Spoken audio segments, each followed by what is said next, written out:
This is John T for the Boxing Voice, chatting to middleweight prospect Denzel Bentley out of the Peacock Gym. How you doing, Denzel? I'm good, thanks. How you doing? Yeah, I'm good, thanks, mate. What have you been up to? Don't know what happened there. Nothing much. Just been training, relaxing today. One more week to the fight, and then we go. Yeah, I bet. Well, lots to talk about the fight. So, how's lockdown been for you first? Because you've been at home for a few months, like the rest of the world. Yeah. Well, it was horrible at first. I'm not gonna lie to you. I'll be honest. Didn't like it at all. I wanted to get back out there. Struggling to train, if I'm being honest, at first. Struggling to do anything. Just really eating and sleeping. Were you eating all the wrong stuff? The days go by. Pardon? Were you eating all the wrong food as well? Oh, all the wrong foods. I was eating anything I could get my hands on. But yeah, after a while, it just became the new kind of normal. Got out of my feelings, started doing my runs, started training pads with my brother's friends and stuff, and then started getting back into it. And then when I heard we can come back into the gym in a few weeks, I picked up even more and started doing more runs and beating my times that I was previously doing, and then getting back to the gym. So when I was back in the gym, I wasn't completely flat, if that makes sense. A bit heavy, but not flat. Yeah, good. Do you have facilities at home, like a punch bag or anything, or was it purely just going out for a run? No, just going out for runs. I met with a friend that lived very close to me. We're doing pads in the park. I was going to buy a punch bag and just hang it up in the park and leave it there.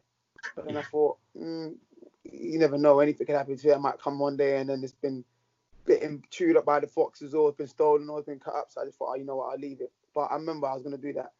But I had enough around me, my runs, pads and that was good. So I was all right. That's good, mate. Okay. So what box sets did you watch while you were off? Because I know that you like your box sets last time I spoke to you. I watched loads. I watched the new season of Last Kingdom came out. Right. I watched that. I watched Queen of the South. I watched On My Block, which is quite good. I like that, On My Block. I watched some series called Lock and Key, but that was only one season. But that was good. I watched a lot. I can't remember all of them, but Queen of the South was probably my favorite that I watched because I hadn't seen it before. I only started watching. I've heard good things about it. Is that like a bit like Narcos, but it's a female? Is that right? Yeah, basically, yeah. It was good. That was my favorite. I had a lot. Last Kingdom, I love Last Kingdom. So when the new season came out, I was buzzing. But yeah, I watched a lot. I can't remember how much I went through, but I went through a lot. Quality, good stuff. Well, it kept you busy at least. Yeah. Right, well, back to the important stuff on the boxing. So you're now up to 12-0 with 10 knockouts, and I think it was still the same the last time I saw you down the gym because you haven't been able to fight for a few months for obvious reasons. But you're back out this weekend on another BT Sport card on TV, Frank Warren Promotions. So that's really, really good. What do we know about your opponent, Denzel? Mick Hall. He's quite good. He looked good to me when I watched him. I think he's very he prefers to box rather than come out for a scrap. I feel like he's got a jerky style, or maybe it's one of his old fights because I know he's boxed. He hadn't boxed in a while and then he made a return. But he's a seasoned pro. He's been a pro for over 10 years, which means he's got a lot of experience. He knows his way around the ring.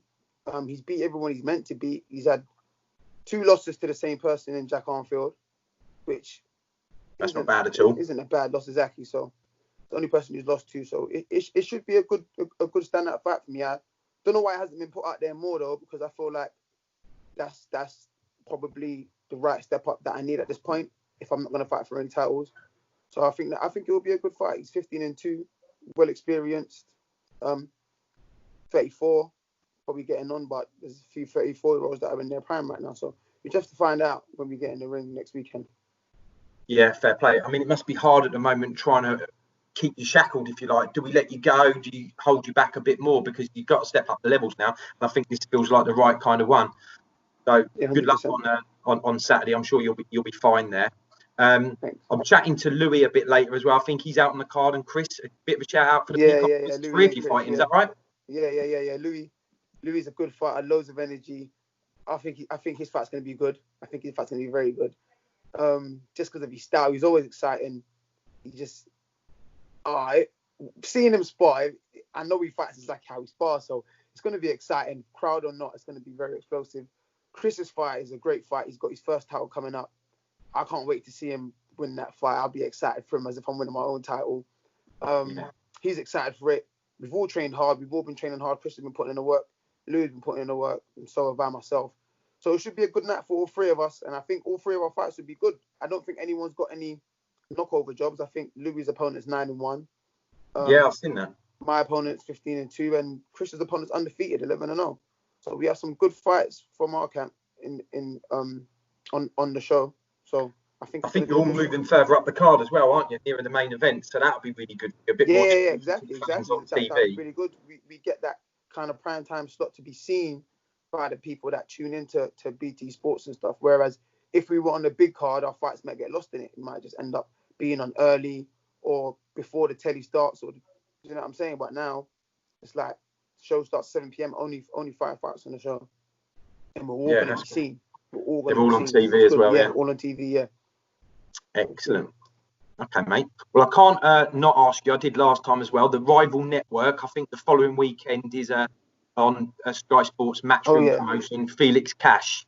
So again, looking at his record, I think he's 12-0, only with 8 knockouts, though not the 10. But it's a very, very similar. He ain't got the same power. He ain't got these guns. Exactly. I knew you were going to say that.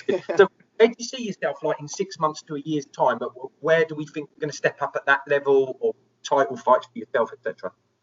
To be honest, where I want to be is competing for the British. I want to compete for that now, next 6 months for a year, competing for the British and trying to win it outright. Where I will be, who knows? Because as far as I remember, I've been trying to chase for a title since last year, March, and I still haven't managed to get my hands on any. But I think once there's a vacant title out there, it would be much easier to get me in a fight for that title. But whereas all the titles are being held by people, it's up to them to take these fights and choose whether they want to defend their titles against me because it may be risky, or it may not be worth it, or maybe they're not confident they can win. Just little things like that, where or maybe their team wants to move them in a different direction. So I just have to wait my really and truly wait my turn, kind of thing. But if I get into a mandatory position, I've got more of a chance of competing for these titles. So that's what I'm going to try and do. If I can get my hands on the title before that, I'll be very happy. If I can get myself into a mandatory position for one of these titles by that time, I'll be happy. So all it is just about moving forward. So do you see yourself beating Felix Cash then, or do you think of course I do. Yeah, and you think that'll be for a title? Of course, yeah. That will definitely be for a title. Whatever title he has, I think he's got the Commonwealth. He's defending it against Jason Wellborn, which is a good fight. Jason Wellborn's a tough fight. I think that's going to be another a good season fight. pro. Yeah, he's a season pro, exactly. He knows what he's doing. Fit, aggressive, comes forward, knows all these tricks. But I think Felix should beat him. But if he does it, it's not a if he doesn't beat him, it's not a shame, it's not an embarrassment. But I think he should beat him. And then by the time me and him clash for some sort of titles, it will be probably European or world, because fighting at this stage might be a bit difficult because he's of Sky, I'm with BT. It's a situation of where do we cross over to make that fight? Unless he ends up fighting for the British, which I heard he's moving on to European, so I can't see him fighting for the British. But hopefully I get to that spot. He wins these fights to the European. If he doesn't bother me. But I think we will fight further down the line when we're both near enough world level. Yeah, it feels like a great rivalry that's brewing already, as you said, the fact that you both had the same amount of fights, etc. Yeah. And I think probably a year, 18 months. It reminds me a little bit of Groves and DeGale, sort of like coming up through the ranks and then fighting. Yeah, exactly. Yeah, absolutely. If he wasn't going on for the European and was fighting for the British, it could be before that. But because I'm just speaking like, hypothetically, that he's fighting for the European, it doesn't make no sense for that. But listen, I think that's a good fight. He's a good fighter. But of course, I think I'll win. I'd fight him now. I think I can beat him. I think anyhow I want to. I think I can scrap with him. I can outbox him. But he's a good fighter. But one thing I think my name's left out of the conversation a lot. Maybe that's because due to the rankings or people haven't seen me enough. But my name is definitely left out of the conversation a lot. I know I probably would say this, but I actually agree, Denzel. I think there's one or two names that are mentioned more, but the record's not any better. And it almost feels that maybe you are being avoided a little bit. And you need maybe one big fight that steps you up that next level. Which brings me on to, I said that you've got your 10 knockouts. You've looked so explosive recently that you seem to always go for an early knockout. Is that just your style? Are you looking this weekend to get some rounds under the belt, or are you going to blow them away? We'll have to see how I feel on the day. Do you know what it is? Sometimes I'm in there thinking.